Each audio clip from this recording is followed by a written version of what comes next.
Saya mau ajak Anda kembali ke kelas grammar. Grammar untuk siswa SMP. Waktu kita belajar tentang preposisi, kita harus hafal preposisi. Anda ingat? Ada juga kan lagunya yang membantu kita untuk bisa memahami kata depan? Ini yang mau saya jelaskan tentang preposisi. Preposisi dapat mengubah arti sebuah kalimat. Jadi, kalau Anda mengubah preposisi dan salah penggunaannya, itu bisa menyebabkan kebingungan. Saya beri contoh begini. Kalau saya bilang makan malam ada di atas meja, itu bagus. Semua orang paham bahwa kita akan makan bersama. Tapi kalau saya bilang makan malam ada di bawah meja, preposisi berubah. Tiba-tiba jadi aneh. Kita tidak mau makan malam itu, karena itu membingungkan. Memangnya siapa yang mau makan di bawah meja? Lalu ada contoh lainnya. Kalau saya bilang bayi ada di dalam mobil, itu bagus. Itu hal yang bagus, kita bisa pergi sekarang. Kalau kami mau jalan-jalan, saya bilang, bayi kita di dalam mobil. Baguslah, kita bisa pergi. Tapi kalau saya ubah menjadi bayinya ada di atas mobil, itu akan mengubah respon Anda. Kita harus melakukan sesuatu, kita harus segera berhenti. Kita harus berhenti dan menyelesaikan masalahnya. Satu kata bisa mengubah segalanya. Satu kata. Kalau saya bilang, ikut aku bro. Itu adalah sambutan. Seperti dia mau saya habiskan waktu bersama dia. Dia mengundang saya mengikuti dia. Tapi kalau saya ubah, hadapi aku bro. Itu adalah respon yang sangat berbeda. Dan sekarang Anda mengajak berkelahi hanya karena Anda mengubah preposisi menjadi provokasi, menjadi tantangan, menjadi ancaman. Anda mengubah satu kata kecil dan artinya berubah. Responnya berubah. Perasaan Anda dengan kalimat itu berubah. Saya percaya banyak dari kita tumbuh di lingkungan gereja, di mana preposisi salah digunakan dan perlu diubah. Karena beberapa dari Anda dibesarkan di gereja yang menggunakan kata untuk pada kalimat yang seharusnya menggunakan kata dari. Masalah tata bahasa ini berpengaruh bagaimana Anda berhubungan dengan Tuhan. Karena Anda diajarkan Anda hidup untuk kasih Tuhan, dan jika demikian berarti Anda harus baik dan berperilaku baik dan mengikuti perintah Tuhan supaya Tuhan akan mengasihimu. Tapi bukan itu yang Alkitab ajarkan. Alkitab mengajarkan kita hidup dari kasih Tuhan. Tidak ada yang bisa Anda lakukan untuk membuatnya lebih mengasihi Anda atau kurang mengasihi Anda. Kasihnya tidak bersyarat. Kita tidak hidup untuk kasihnya, tapi dari kasihnya. Itu mengubah seluruh dinamika hubungan. Dan mungkin Anda dibesarkan di keluarga di mana Anda harus hidup untuk kasih orang tua. Seharusnya dari kasih orang tua Anda, jadi Anda hidup dengan tekanan, kecemasan, apa yang Anda perbuat seperti tidak cukup. Anda tidak bisa membuat mereka bahagia, karena Anda selalu hidup untuk kasih mereka. Bukan begitu seharusnya. Mungkin Anda dibesarkan di gereja, dan Anda hidup untuk berkat Tuhan. Itu yang diajarkan kepada Anda. Kalau Anda mau Tuhan memberkati Anda harus berusaha. Berkat Tuhan tergantung perilaku Anda. Jika Anda mengukurnya, mungkin Tuhan akan memberkati Anda. Tapi kalau tidak, mungkin karena Anda kurang berusaha. Bukan itu yang diajarkan Alkitab. Alkitab mengajarkan kita hidup atas berkat Tuhan. Kebaikannya lah yang menuntun kita pada pertobatan dan mendorong kita untuk menghormatinya. Alkitab bilang saat kita jauh dari Tuhan, Dia memberkati kita dengan memberikan anaknya, Yesus. Bukan karena kita baik dan berusaha. Alkitab berkata saat kita tidak setia, Dia tetap setia. Kalau Anda punya preposisi yang salah, dalam hubungan Anda dengan Tuhan itu mengubah semuanya. Penggunaan tata kata sangat berpengaruh karena di antara kita punya pemikiran bahwa kita berjuang untuk kemenangan, dan itu menciptakan kecemasan. Seakan-akan ini bergantung pada kita. Kita stres, kita merasa stres dengan penderitaan. Kita takut dengan apa yang akan terjadi, yang bisa terjadi di masa depan. Karena kita sedang berjuang untuk kemenangan. Kemenangan itu tidak pasti, kita tidak yakin bagaimana ke depannya. Tapi Alkitab mengajarkan kita sedang berjuang dari kemenangan. Kemenangan sudah terjadi. Yesus sudah mengurus itu di kayu salib. Jika kita berjuang dari kemenangan, kita punya harapan, apapun yang terjadi di dunia ini. Jika kita berjuang dari kemenangan, kita punya kepercayaan diri, walaupun di sekitar kita berantakan. Jika kita berjuang dari kemenangan, kita punya damai, karena kita tahu bagaimana akhirnya. Kita tahu siapa yang memenangkannya. Itu mengubah segalanya. sedikit preposisi, tetapi perubahan itu dapat mengubah hidup Anda. Yesus sudah jelaskan bahwa kemenangan telah terjadi di Yohanes 16 ayat 33. Di dalam dunia kamu menderita kesengsaraan. Tapi kuatkanlah hati. Aku telah mengalahkan dunia. Dalam beberapa menit kita hanya ingin diingatkan fakta bahwa kita tidak berjuang untuk kemenangan, kita berjuang dari kemenangan. Alkitab sering membicarakan ini di kitab Wahyu. Kita akan belajar sedikit di pagi ini.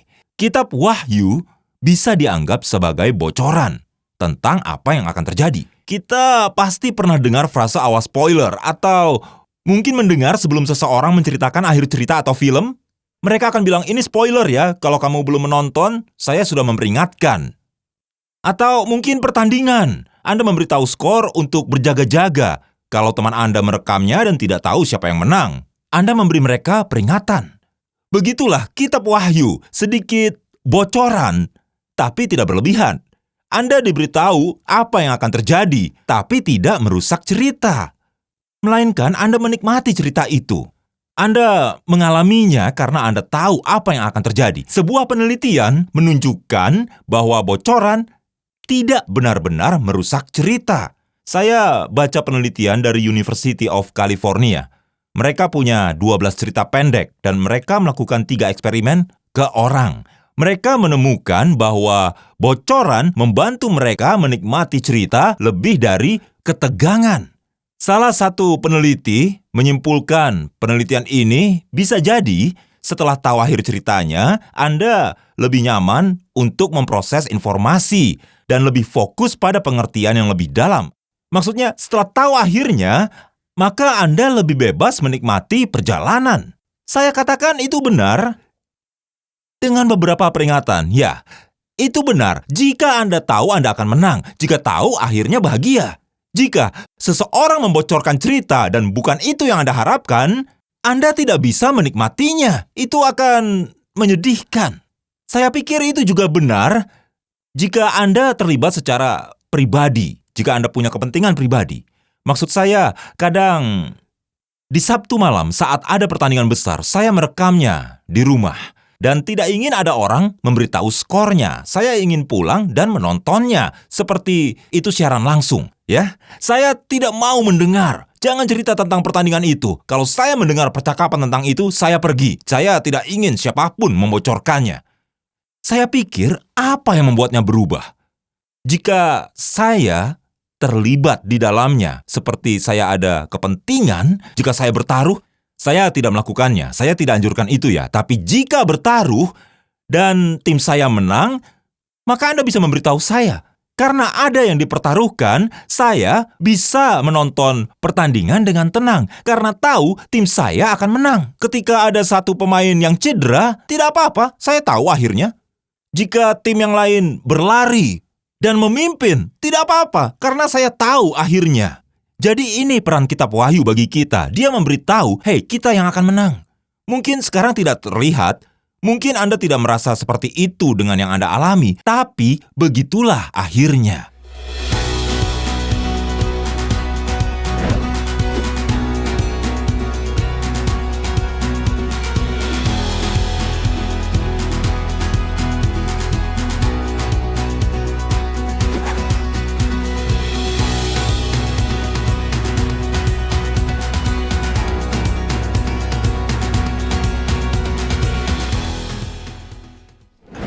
Di Wahyu 12, Yohanes menulis sebuah adegan yang cukup. Dia bercerita tentang naga.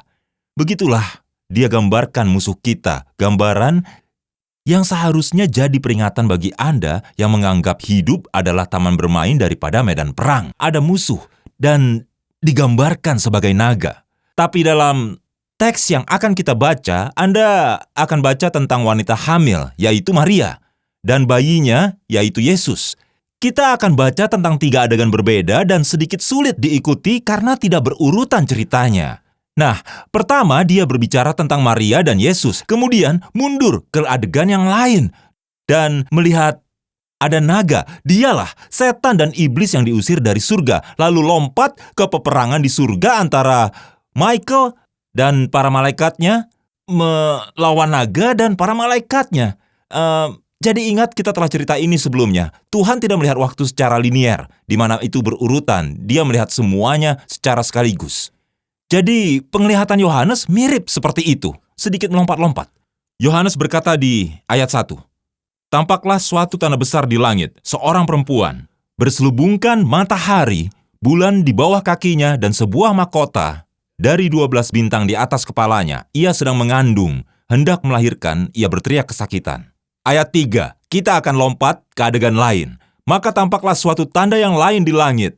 Seekor naga merah padam yang besar berkepala 7 dan bertanduk 10, dan di atas kepalanya ada 7 mahkota. Dan ekornya menyeret sepertiga dari bintang-bintang di langit dan melemparkannya ke atas bumi." Itulah gambaran setan dan iblis.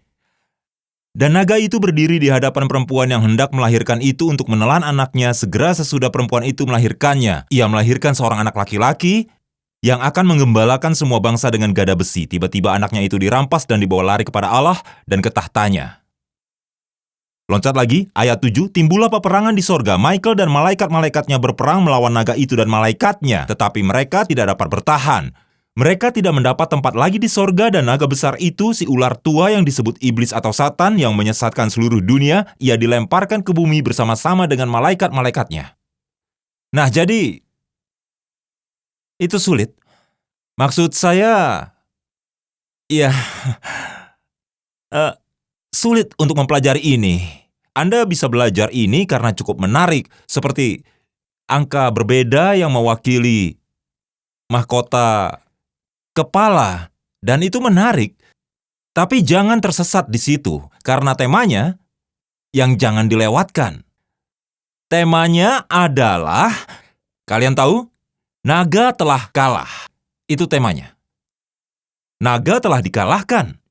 Naga telah gagal. Dia telah gagal. Dia gagal menghancurkan wanita itu. Dia gagal melahap anak itu. Dia gagal berperang dengan Michael dan para malaikat. Naga itu gagal dan telah kalah. Itulah tema dari bagian ini. Nah, tentang naga, mereka rupanya adalah pecundang yang tidak senang dengan semua kekalahan ini. Ayat 12 mengatakan, dalam geramnya yang dahsyat karena ia tahu bahwa waktunya singkat. Dia tahu telah kalah dan tersisa sedikit waktu, jadi dia dipenuhi dengan amarah, dan kata geramnya yang dahsyat ini adalah kemarahan yang penuh kekerasan. Dan naga sangat ingin membawa sebanyak-banyaknya kematian dan kehancuran. Ayat 17, inilah cara naga melampiaskannya. Naga marah pada wanita itu dan menyatakan perang melawan anaknya yang lain. Siapa mereka? Naga marah pada wanita itu. Dia mau melampiaskannya dan menyatakan perang terhadap semua anaknya yang lain. Siapa? Seseorang harus memberitahu. Seseorang harus memperingatkan anak itu bahwa ada naga di luar sana. Siapa? Siapa mereka? Semua yang menuruti perintah Tuhan dan memelihara kesaksian mereka untuk Yesus. Oh, paham? Aku ada dalam cerita. Ya, kamu ada dalam cerita naga ini. Kamu di dalamnya. Jadi, naga ini, dia menyatakan perang dan marah karena tahu sudah dikalahkan. Dia mau membawa kematian serta kehancuran sebanyak mungkin. Kitab Wahyu memberitahu beberapa cara naga akan berperang. Saya ingin Anda pikirkan 4 medan perang.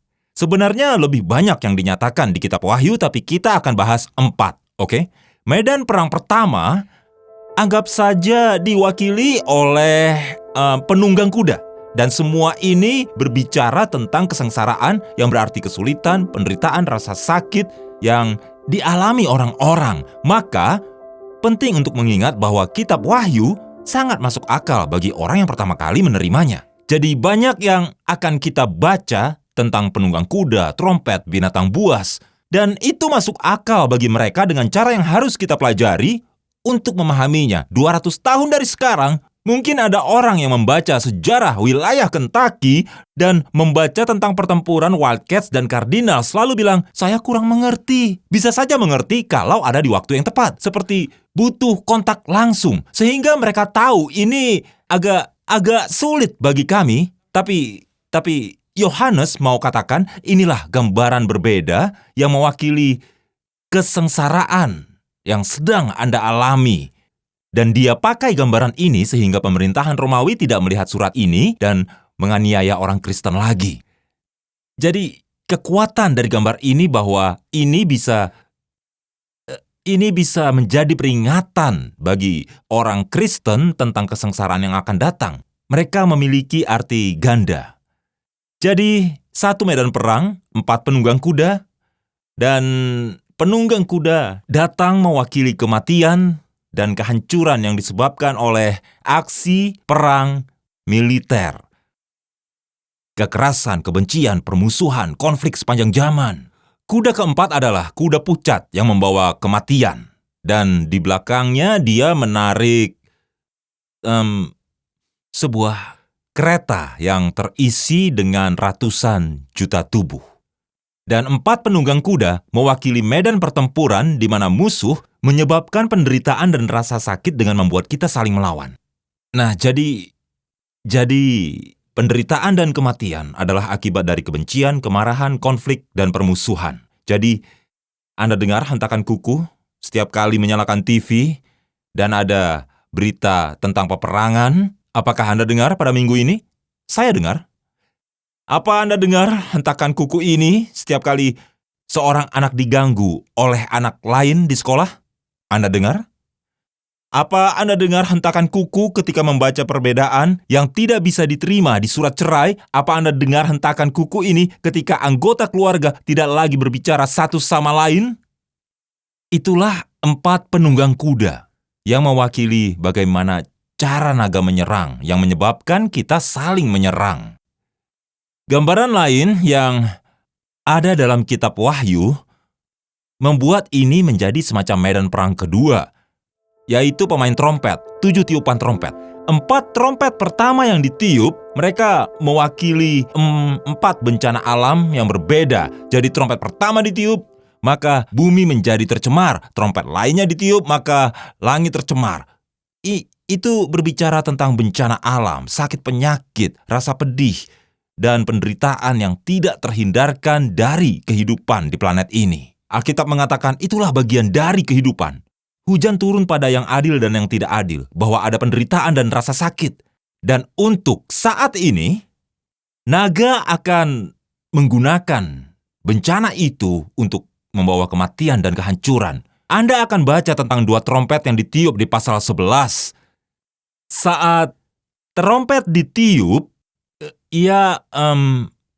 ia memanggil keluar makhluk mengerikan dari jurang dan terlihat seperti belalang. Yohanes mengatakan bahwa mereka punya ekor kalajengking, kombinasi yang buruk.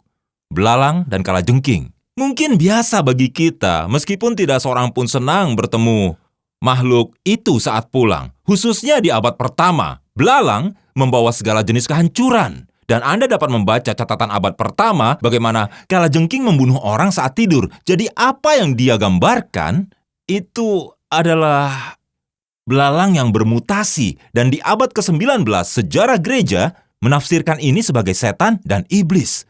Anda perlu tahu tentang belalang. Biasanya tidak hidup lebih dari 5 bulan. Dan selagi mereka ada, mereka membuat hidup sengsara dan membawa malapetaka. Tapi mereka tidak menetap. Jangka waktu hidup belalang sangat singkat. Tidak tahan lama. Di Wahyu 13, Yohanes memberi kita 2 medan perang lagi. Apakah Anda masih mengikuti? Saya harap begitu. Maaf, saya akan percepat. Medan perang pertama ada penunggang kuda yang mewakili rasa sakit akibat konflik, kemarahan, kebencian, kekerasan. Medan perang kedua ada trompet yang mewakili bencana alam, penderitaan tak terhindarkan di dunia ini. Anda dengar suara trompet setiap kali Anda sedang melewati bangsal kanker anak. Anda dengar suara trompet setiap kali menyalakan TV dan ada tornado, gempa bumi, tsunami, trompet sedang dibunyikan. Jadi, pasal 13 berbicara tentang medan pertempuran ketiga. Dan gambaran yang menyertainya adalah binatang buas dari laut yang kita baca. Anda pikir binatang ini yang mewakili kekuatan politik dan penganiayaan. Ayat 4 mengatakan, orang-orang menyembah naga karena memberi binatang buas, pemerintah Romawi, kekuatan, dan mereka menyembah binatang buas. Mereka menyembah naga dan menyembah binatang buas itu. Jika Anda baca, ini adalah referensi kuat atas pemerintah Romawi. Tapi jauh lebih besar dari itu, karena mewakili kekuatan politik dan penganiayaan. Pemerintahan Romawi mencoba memakai kekuatannya untuk memaksa gereja agar berhenti menyembah Tuhan dan menyembah pemerintah. Menggunakan penganiayaan untuk coba hancurkan gereja. Bagaimana bisa menyembah pemerintah? Anda sujud dalam ketakutan. Anda berharap padanya daripada berharap pada Tuhan. Seperti apa itu? Seperti email yang saya dapat dari seorang pria yang mengatakan dalam pemilihan berikutnya, kita punya kesempatan untuk menyelamatkan kekristenan dan Amerika. Bukan begitu cara kerjanya, karena Yesus tidak perlu itu.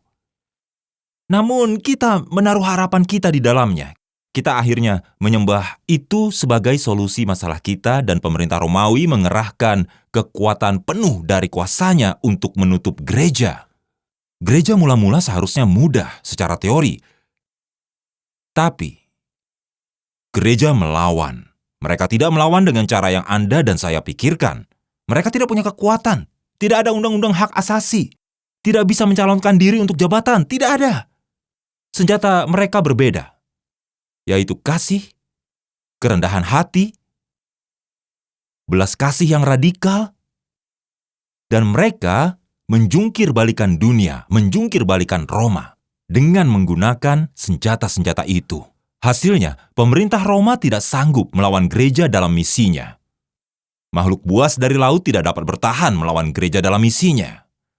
Itulah medan perang yang ketiga. Medan perang keempat kita baca dari Wahyu 17 ayat 1, dan gambarannya adalah pelacur besar. Anda mendengarnya? Pelacur besar. Mungkin beberapa orang bermasalah dengan ini karena saya menggunakan kata pelacur. Tapi bisa dilihat pada versi terjemahan King James. Dan Anda tidak tahu mau apa dengannya karena Anda bermasalah dengan kata pelacur tapi suka dengan terjemahannya. Itu kenapa saya pakai untuk melihat respon Anda. Terjemahan King James katakan pelacur besar. Itu cukup tegas, kan? Lalu ini mewakili apa? Ini mewakili budaya hedonistik.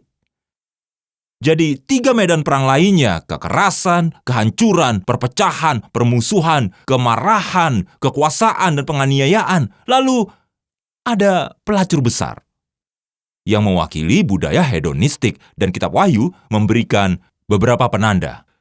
Inilah obsesi akan kepuasan seksual. Inilah yang Anda jalani dan konsumsi. Inilah obsesi atas kekuasaan dan ketenaran. Ini caranya Anda mengidentifikasi nilai. Ini cara Anda menentukan penting atau tidaknya seseorang.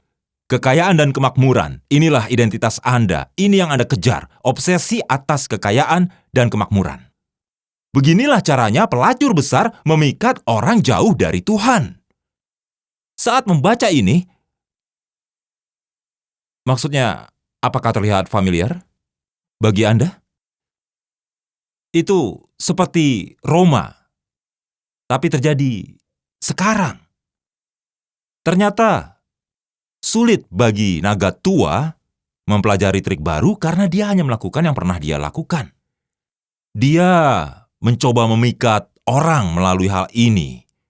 Waktu Anda baca tentang pelacur yang dijelaskan kitab Wahyu, dia berpakaian sangat indah dan mahal. Dia memegang cawan emas. Dan cawan emas itu terlihat menarik. Sehingga Anda mengambilnya dengan kedua tangan dan mengangkatnya ke bibir. Tapi pasal 17 ayat 5 mengatakan, ketika melihat ke dalamnya, penuh dengan kotoran dan kecabulan. Yohanes katakan dia terlihat menarik. Tapi dia keluar untuk menghancurkan Anda. Dan dia menjanjikan kesenangan, tapi akan memberi racun. Dia berjanji memuaskanmu, tapi akan menjadikanmu budak. Dia adalah kuda Troya.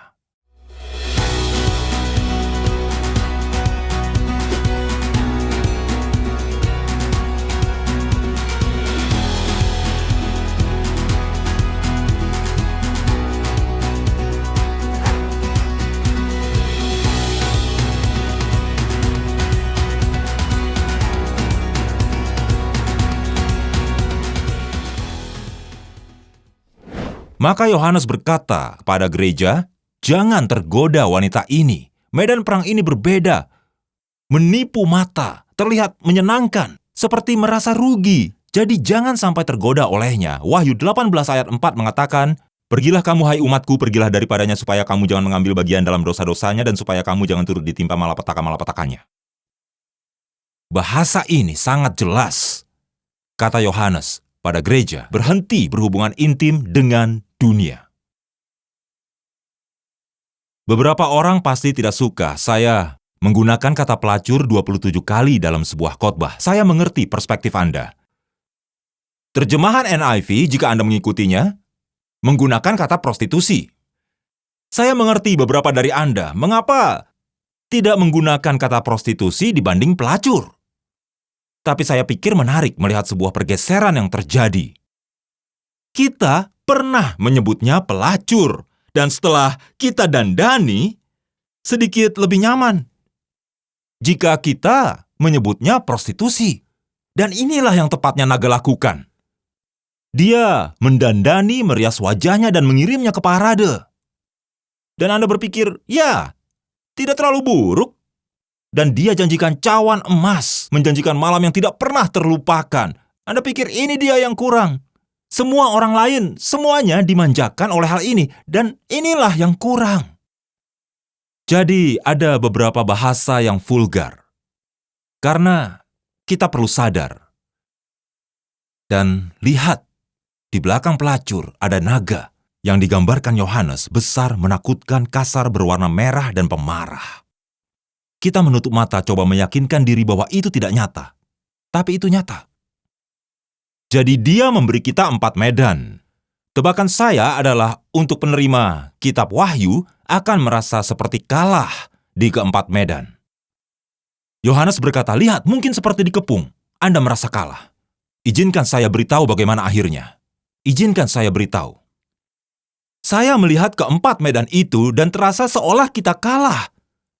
Rasanya seperti seolah kesepian menang, seperti kecanduan menang. Rasanya seperti seolah malu menang, penyakit mental, depresi, kemarahan, kecemasan, hal-hal seperti itu menang. Rasanya seolah kanker menang, demensia menang, rasisme menang, kemiskinan menang." Izinkan saya beritahu Anda bagaimana ini berakhir. Belalang tidak bertahan lama. Pertempuran telah dimenangkan. Yesus ketika mati di salib menyatakan kemenangan. Kata terakhirnya, itu sudah selesai. Diterjemahkan 3 kata, 1 kata dalam bahasa Yunani, tutelestai. Itu sudah selesai. Kita baca dan seperti dikalahkan. Sepertinya Yesus mengatakan, "Saya sudah coba memberi segalanya. Sudah selesai." Bukan itu maksudnya. Itu adalah teriakan kemenangan. Itu kata yang diteriakan di jalan-jalan setelah menang pertempuran, mengabarkan orang-orang, "Kita menang, keluar dan rayakan, tutelestai, sudah selesai, kemenangan sudah diumumkan." Kata yang sama yang dipakai saat melunasi hutang. Anda bayar hutang, Anda bayar, dan akhirnya Anda bebas dari hutang itu. Telah terbayar, Anda tidak terpikir akan melunasinya, tapi telah lunas. Itulah tutelestai, sudah selesai, sudah diurus. Inilah kata yang Yesus pakai. Dengan melakukan ini, dia berkata, "Hai semua, aku menang. Sudah selesai." Kemenangan tidak terhindari. Jadi apa artinya? Itu segalanya.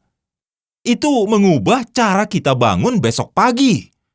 Itu mengubah cara kita merespon dunia sekitar kita. Itu mengubah cara kita menemukan kemenangan untuk mengatasi pergumulan. Alkitab katakan dalam Wahyu 12 ayat 11, mereka yang mengalami kesengsaraan akan menang atas naga oleh darah anak domba dan perkataan kesaksian mereka. Mereka temukan kemenangan melalui darah Yesus.